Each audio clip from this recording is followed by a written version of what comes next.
Okay भजन जी जी बिल्कुल।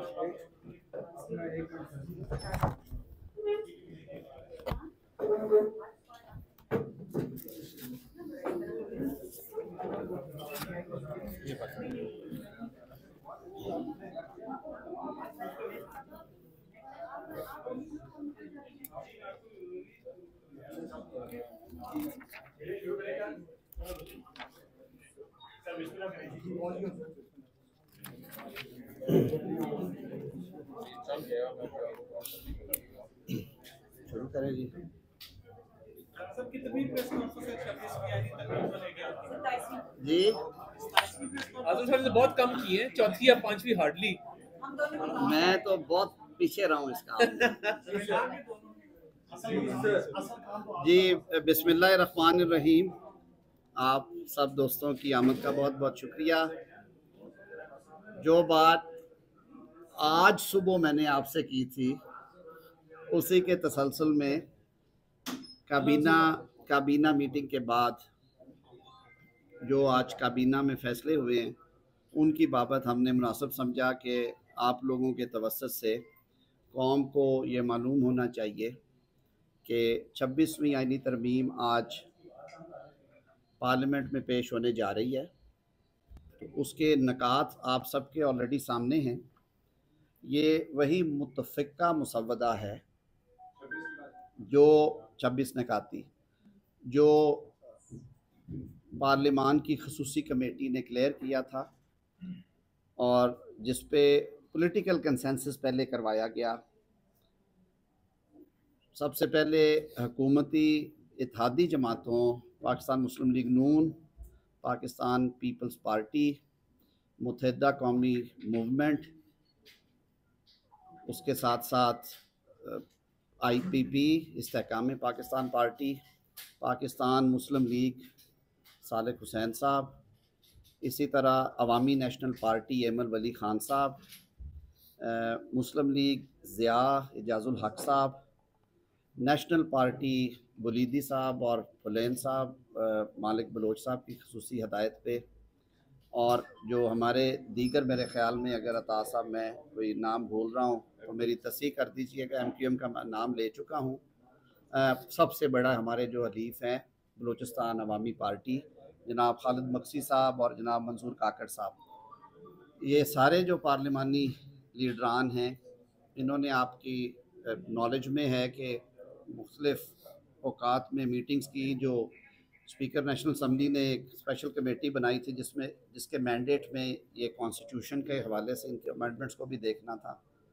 सैयद खुर्शीद शाह साहब ने बड़े तहम्मुल से ये सारा अमल जारी रखा और इस सारी काविश को पाया तकमील तक पहुँचाने के लिए चेयरमैन पीपल्स पार्टी जनाब बिलावल भुट्टो साहब की जो अनथक मेहनत और काविशें और कोशिश है, जो उन्होंने ना सिर्फ इत्तेहादी जमातों को इंगेज किया बल्कि अक्रॉस द आयल भी उन्होंने अपनी इंगेजमेंट रखी और जमीयत उलमा इस्लाम पाकिस्तान के सरबरा मौलाना फजलुर रहमान साहब से कांस्टेंट इंगेजमेंट रखी।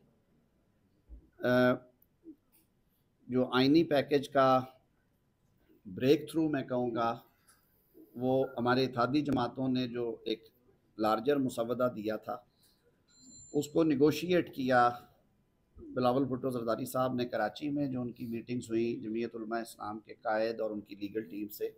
और आपको याद है उसके फॉलो अप में फिर दूसरी मीटिंग हुई जाती उमरा लाहौर में, जहाँ पे पाकिस्तान मुस्लिम लीग नवाज़ के सरबरा जनाब मियाँ मोहम्मद नवाज़ शरीफ साहब, पाकिस्तान पीपल्स पार्टी के सरबरा जनाब बिलावल भुट्टो जरदारी साहब और हमारे जो दोनों जमातों के आइनी अहदेदारान हैं सदर मुमलिकत सदर आसफ़ अली जरदारी साहब और वज़ीर आज़म पाकिस्तान अपनी अपनी टीमों के हमरा वहाँ मौजूद थे। वहाँ पे फिर मौलाना फजलुर रहमान साहब और उनकी लीगल टीम से तवील मुशावरत हुई। उसके बाद हमने प्रेस टॉक भी की थी जिसमें उन्होंने एक अंदिया दिया था कि हमारा लार्जर जो है वो इत्तफ़ाक़ राय हो गया। वापस आके फिर हमने अपने इत्तेहादी जमातों को कॉन्फिडेंस में लिया इस मुसव्वदे पे, और आज काबीना ने जिस मुसव्वदे की मंजूरी दी है ये वही मुतफ़िका मुसव्वदा है। अलबत्ता जमीयत उलमा इस्लाम पाकिस्तान ने जो 5 तरामीम हैं सजेस्ट की हैं जो कि आइन में इस्लामिक प्रोविजंस के हवाले से उनमें कुछ क्लैरिटी लाने के लिए शरीयत कोर्ट के वो जजेस जो कि सुप्रीम कोर्ट में जज अपॉइंट होने के अहल हों, उनके बारे में एक क्लॉज आइन खामोश था, वो क्लॉज डाली गई है। इस्लामी नज़रियाती काउंसिल की जो रिपोर्ट्स आती हैं लेजिस्लेशन के हवाले से, उसकी टाइमलाइन 2 साल थी, उसको 1 साल किया गया।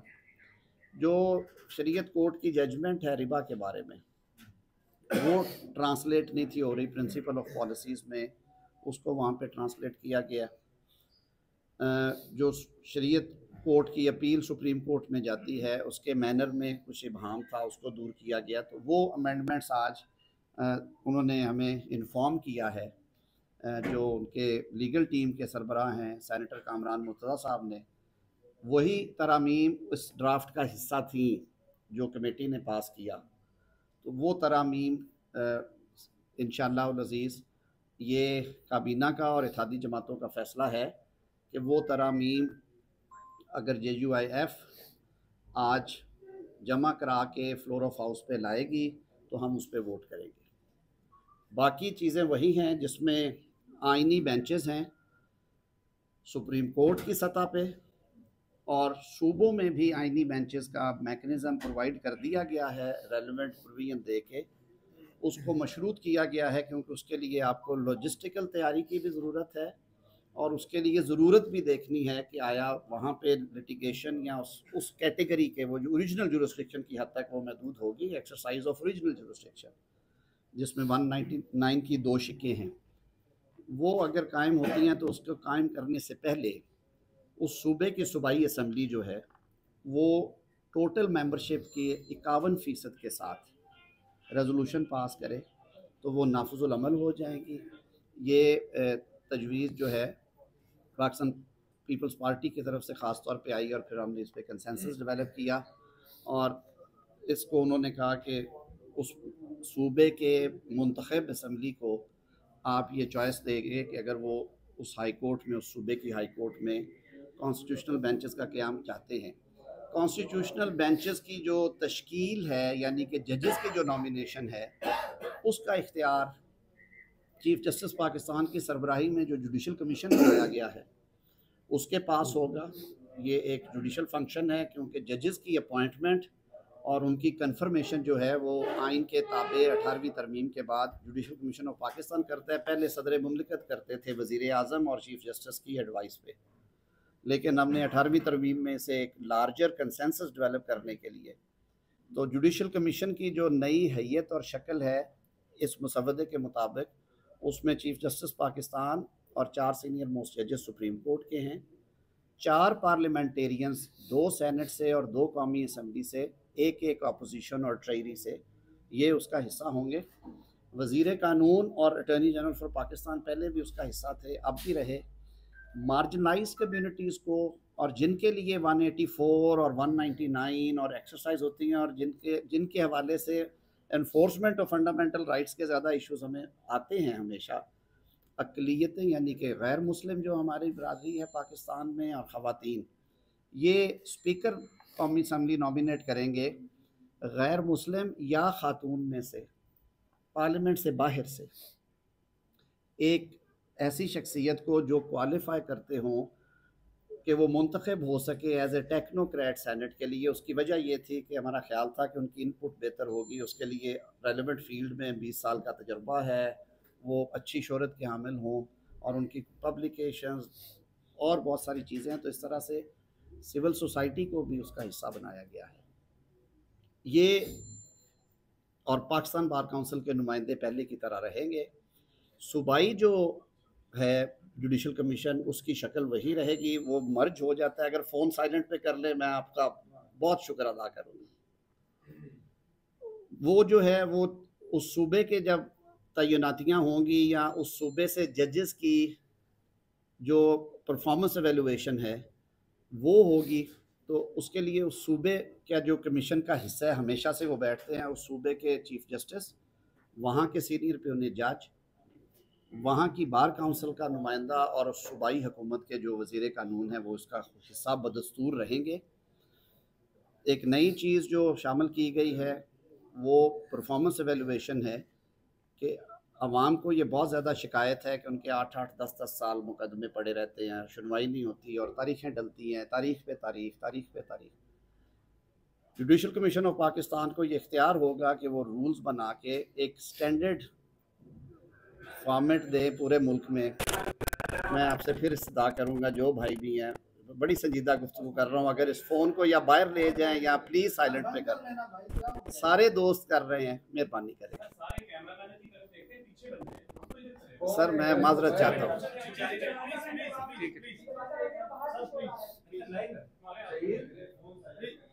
मैंने सिर्फ एक छोटी सी इस्तदा की है कि फ़ोन साइलेंट कर ले बस।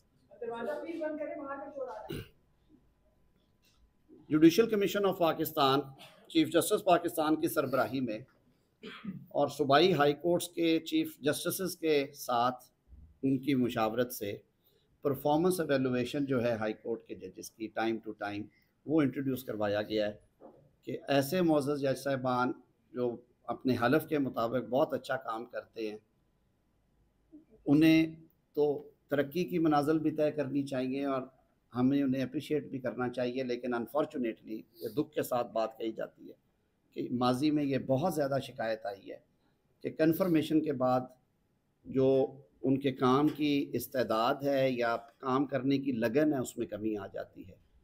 तो जब आप टैक्स पेयर की दी हुई रकम से ये निज़ाम चला रहे हैं और आपको तमाम सहूलियात हैं, अच्छी मुराद दी जाती हैं सुपीरियर जुडिशरी को ताकि अपने काम पे तवज्जो दें और उनको घर देना, उनकी सिक्योरिटी का इंतज़ाम रखना, उनको मुनासिब तनख्वाह, उनके यूटिलिटी के अखराजात, ये सारा कुछ जो है वो सदारती ऑर्डर में शामिल हैं।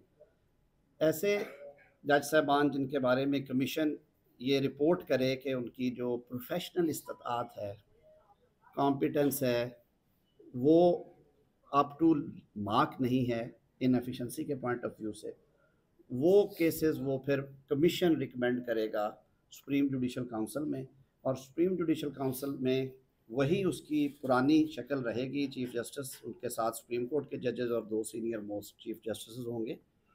वो 6 महीने का वहाँ पे टाइम दिया गया है। ये भी एक शिकवा रहा है सुप्रीम जुडिशल काउंसिल से कि वहाँ साल हा साल रेफरेंसेस का फ़ैसला नहीं होता।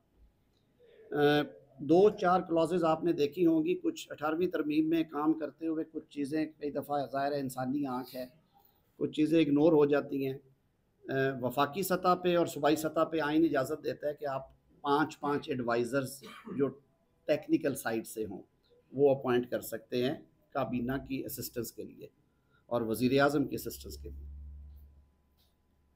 कौमी असम्बली और सेनेट में वफाकी एडवाइज़र्स को राइट ऑफ ऑडियंस है कि वो जाएं और अपने महकमों के सवालों का जवाब दें, अपनी परफॉर्मेंस के बारे में बताएं। सूबों के बारे में ये प्रोविजन खामोश रह गई थी, वो रोल दे रहे हैं कि अब सूबाई एडवाइज़र्स जो आइन के तहत अपॉइंट होते हैं उन्हें राइट ऑफ ऑडियंस होगा सूबाई असम्बली में। आर्टिकल 48 एडवाइस के बारे में उसकी वो लैंग्वेज सेम ही रही है, वो पाबंद होते हैं सदर एडवाइस के और उसे किसी अदालत में चैलेंज नहीं किया जाता। लेकिन मुस्तफ़ा इम्पैक्ट से पहले वज़रा और वज़राए मुमलिकत भी एडवाइस भेजते थे डायरेक्टली। अब वो निज़ाम चेंज हो गया, अब कलेक्टिव विजडम प्रिवेल करती है, सारा काम काबीना के ज़रिए होता है, उसमें तरमीम होगी। चीफ जस्टिस ऑफ पाकिस्तान की अपॉइंटमेंट आप बार बार पूछ रहे थे, अभी वो इस पैकेज का हिस्सा है। माजी करीब में जुडिशल कमीशन ऑफ पाकिस्तान ने पूरे मुल्क के कमीशन, जिसमें 5 सूबाई हाई कोर्ट यानी बशमूल इस्लामाबाद और सुप्रीम कोर्ट ऑफ पाकिस्तान जो वफाक का कमीशन है, वो बहुत बड़ी उसकी तादाद है। यूँ समझ लेना जी कि 9 रुकनी कमीशन यहाँ पे है और 20 और 20 लोग जो हैं वो सूबों और इस्लामाबाद से आते हैं। तो ये 29 रुकनी जो कमीशन इकट्ठा मीट करता रहे, जहाँ पे मैंने भी कहा था कि पार्लियामेंट इस बात के बारे में सोच रही है कि जजेस की अपॉइंटमेंट, उनकी एवेलुएशन के हवाले से पार्लियामान के रोल को रिविज़िट किया जाए, जिसके बाद फिर ये अखबारात की भी ज़ीरत बना और फिर कुछ केसेस फिक्स हो गए थे, उसमें फ़ैसले भी आए। तो उस कमीशन ने अपनी रूल मेकिंग के लिए तजावीज़ मुरतब की और उन्हीं तजावीज़ को सामने रखते हुए लाहौर में भी अपॉइंटमेंट हुई और सुप्रीम कोर्ट में अपॉइंटमेंट्स हुई जो सीनियरिटी का प्रिंसिपल था, सारों ने उसे बैठ के रिविज़िट किया और उन्होंने कहा कि ये इसको आप फिटनेस के साथ भी मिला के देखें। और फर्स्ट 3 के पैनल में से सुप्रीम कोर्ट एलिवेशन हो या चीफ जस्टिस हाई कोर्ट्स हो, वो जो पहले 3 सीनियर मोस्ट जजेस होंगे उनके नामों पे गौर किया जाए। और इसी वजह से आपने देखा कि जो पंजाब से सुप्रीम कोर्ट ऑफ पाकिस्तान में अपॉइंटमेंट हुई जस्टिस शाहिद बिलाल हसन साहब की, और जो chief justice Lahore high court की उनके बाद अपॉइंटमेंट हुई जस्टिस आलिया नीलम साहिबा की, जो पहली खातून चीफ जस्टिस है, वो नंबर 3 से लिया गया।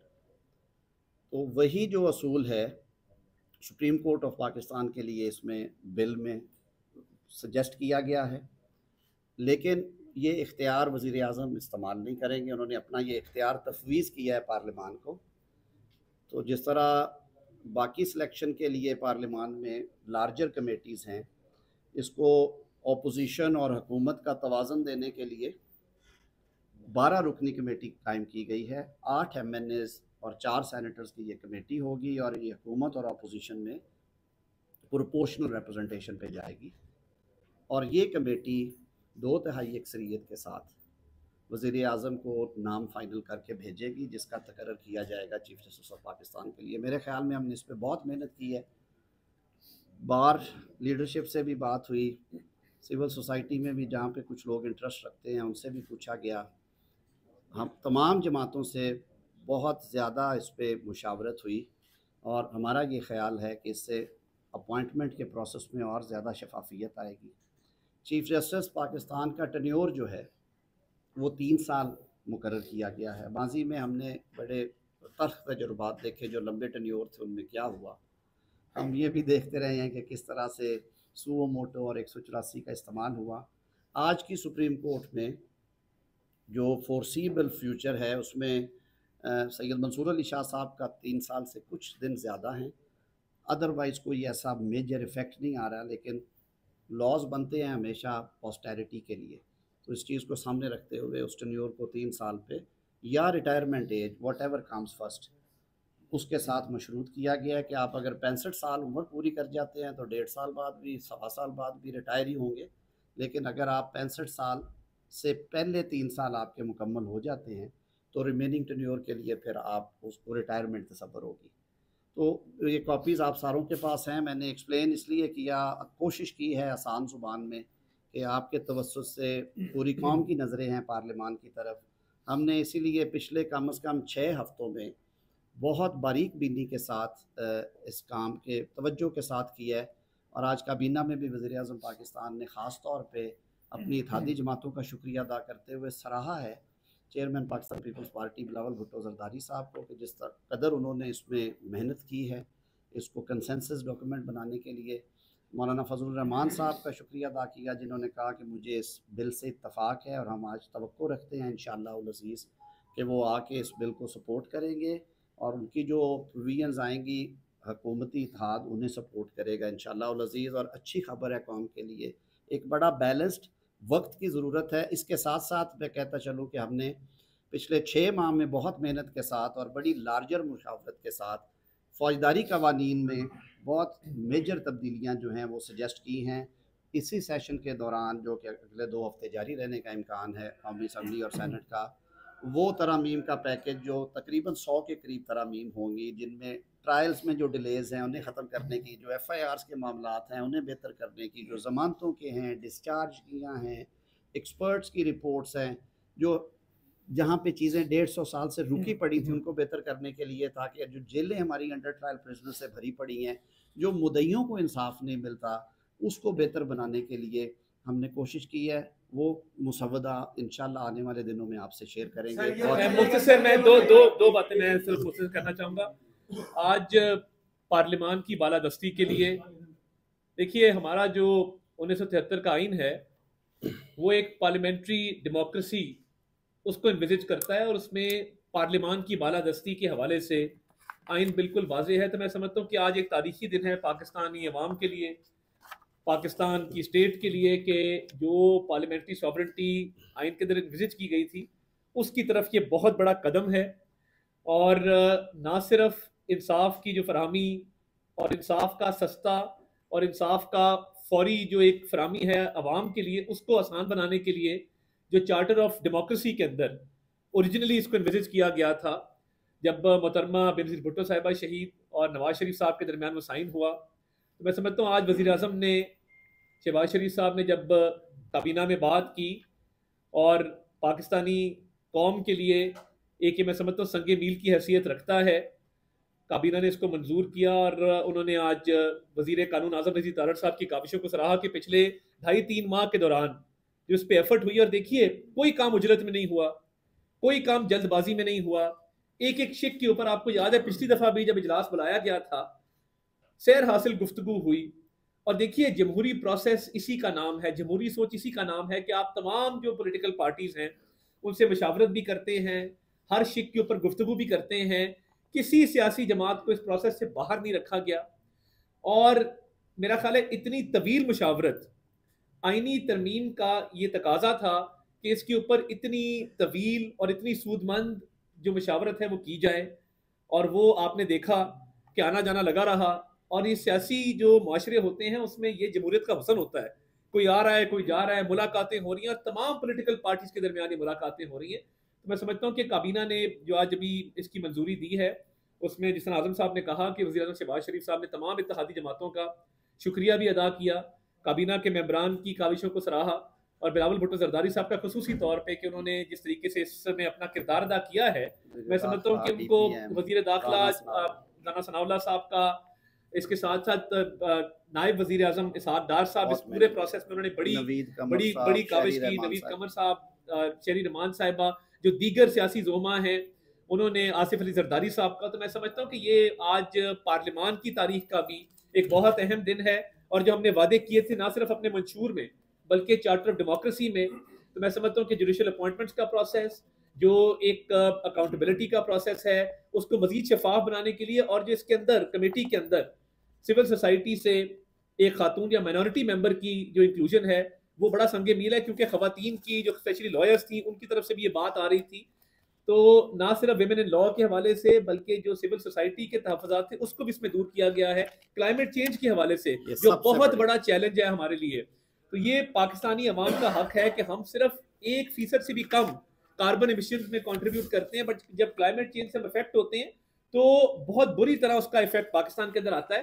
तो क्लाइमेट चेंज के हवाले से भी सूबों के साथ कोऑर्डिनेशन बेहतर बनाने के लिए और क्लाइमेट चेंज के चैलेंज को अच्छे तरीके से उसको डील करने के लिए भी इसके अंदर जो है वो शिक रखी गई है। तो मैं आजम साहब इस पे मज़ीद रोशनी ये क्लाइमेट चेंज वाली बात सुन ली। आखिरी बात जो बहुत संजीदा बात है, जैसे अताउल्लाह तारड़ साहब ने कहा, आपके सवालात क्योंकि दूसरे ज़्यादा होंगे।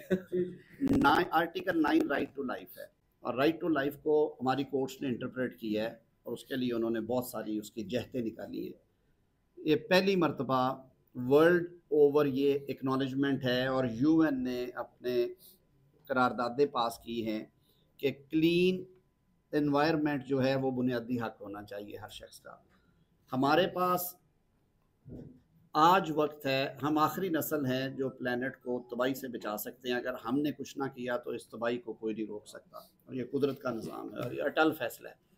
तो पाकिस्तान शायद उन लीडिंग कंट्रीज़ में आ रहा है जो अपने आइन में बुनियादी हकूक़ में शामिल कर रहा है इन फैक्ट्स को, every person shall be entitled to a clean, healthy and sustainable environment. हमने ये रियासत की ज़िम्मेदारी एक्नॉलेज की है, मरकज़ी और सूबाई हुकूमतें, कि वो अपनी प्रायोरिटी तरजीहात में, चाहे वो स्मॉग के ख़िलाफ़ है जंग, चाहे वो टोरेंशियल रेन्स बारिशों के सिंध और बलूचिस्तान के हवाले से है, चाहे वो जो हमें शुमाल में चैलेंजेस है सैलाबों के और ग्लेशियर्स के पिघलने से उसके हवाले से है, चाहे कचरे के हवाले से है, सफाई सुथराई के हवाले से है, इसकी बहुत बड़ी एक्नॉलेजमेंट है। और मैं ये तवक्को रखता हूँ कि इस तरह की जो शिकें हैं आज तरमीमी बिल में, इस पे मेरे ख्याल में ना अपोजिशन को किसी को भी एतराज़ नहीं होना चाहिए। ये पाकिस्तान के लिए, पाकिस्तान के ये बताएं तारड़ साहब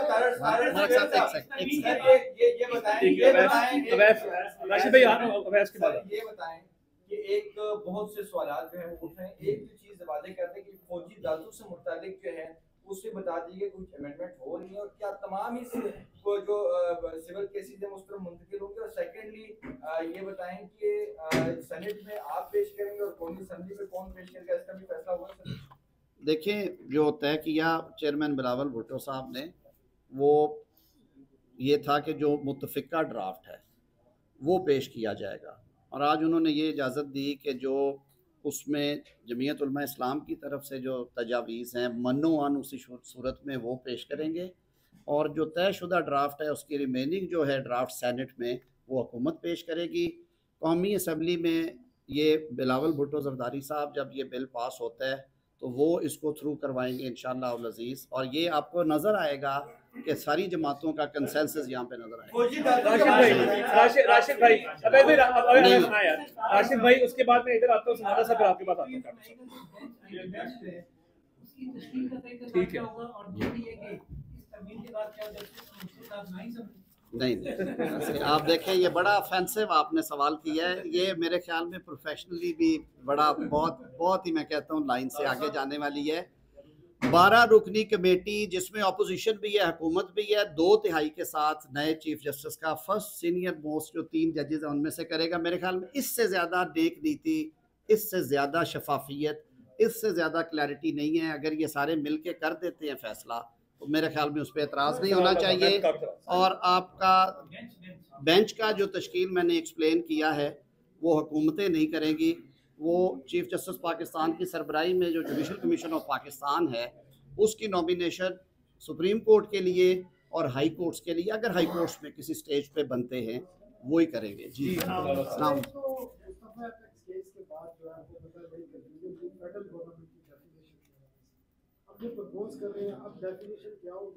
वही वफाकी का बिना अभी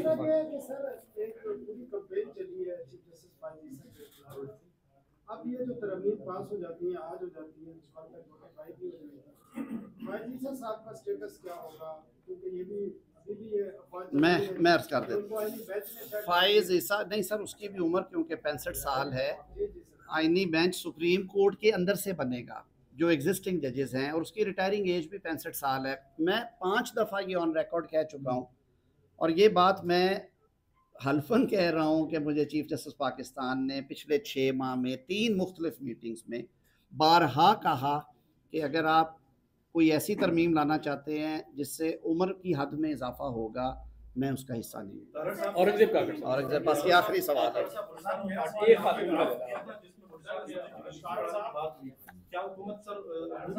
सर मैं अर्ज कर देता हूँ, आपने बड़ा अच्छा सवाल किया। मुत्तहिदा कौमी मूवमेंट ने हमें तजवीज़ दी है कि आप मुकामी हुकूमतों को मजबूत बनाने के लिए आइन के आर्टिकल 140A में मुनासिब तरामीम करें, क्योंकि सारी पावर जो है वो सूबाई हुकूमतों में मरकूज़ कर गई है। वो ट्रिकल डाउन इफेक्ट जो हम चाहते थे वो नहीं आ रहा।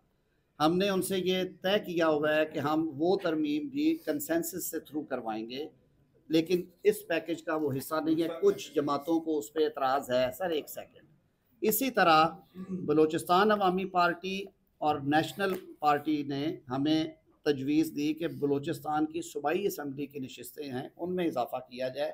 उसमें भी ANP और दीगर जमातें भी स्टेक होल्डर हैं, जमीयत उलमा इस्लाम भी स्टेक होल्डर है, पाकिस्तान पीपल्स पार्टी और पाकिस्तान मुस्लिम लीग नून भी स्टेक होल्डर है। उनसे भी हमारा ये वादा है कि जो जैसे मुत्तहिदा कौमी मूवमेंट का मुसवदा है इसी तरह उनका भी है। ये अब अगले फेज़ में इंशाअल्लाह अज़ीज़ ये चीज़ें ज़ेरे गौर आएंगी और हम इन पे कंसेंसस करवाने में कामयाब हैं। एक खातून अभी आखिरी खातून से कर लें।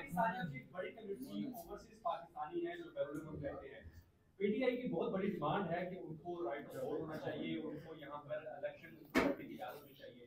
क्या 26 निकात में ये नुकता शामिल है या उसको निकाल दिया? इस पे कंसेंसस इसलिए नहीं हो सका कि बहुत सारी सियासी जमातों को एतराज़ था कि दुनिया भर की जमहूरियतों में जो अपनी शहरियत है उसी पे इलेक्शन होता है। राइट ऑफ वोट उनका है, लेकिन हमने उसे ड्रॉप नहीं किया। ये जो चीज़ें सेकंड फेज़ में गई हैं लार्जर कंसेंसस डेवलप करने के लिए, और हमें उम्मीद है कि इस पे PTI भी और दीगर जमातें भी शामिल होंगी। हमारा को कसूर सर, अगर हमें आप नाम से नहीं जानते सर एक सेकंड आपको कल मौका दिया था आपको। कल आप बोले थे ना। एक मेरा भाई मेरा सोना। वैसे मुझे इस बात का बड़ा अफसोस है कि एक खातून है पूरे मजमे में, आप बस कर दे, एक खातून पूरे मजमे में आप उसे सवाल नहीं करने दे रहे, आप तशरीफ रखे। ये बड़ी गलत बात है, ये बिल्कुल गलत बात है कि एक खातून को अगर माइक दे, हाथ दो गई आपकी।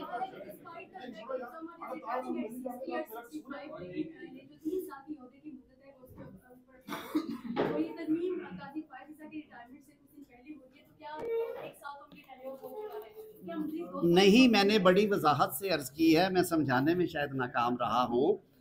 65 years is the cut off date, 65 साल पे रिटायरमेंट है और मियादे ओहदा 3 साल से आगे नहीं जाएगी। अगर आप 1.25 साल से चीफ जस्टिस हैं और आप 65 साल के हो गए तो आपके पहले की तरह रिटायरमेंट हो जाएगी। लेकिन रिवर्स ऑर्डर में अगर आप 64 साल के हैं और आपके 3 साल पूरे हो गए हैं तो आपकी रिटायरमेंट हो जाएगी इस कॉन्स्टिट्यूशनल बिल। बहुत शुक्रिया। Thank you.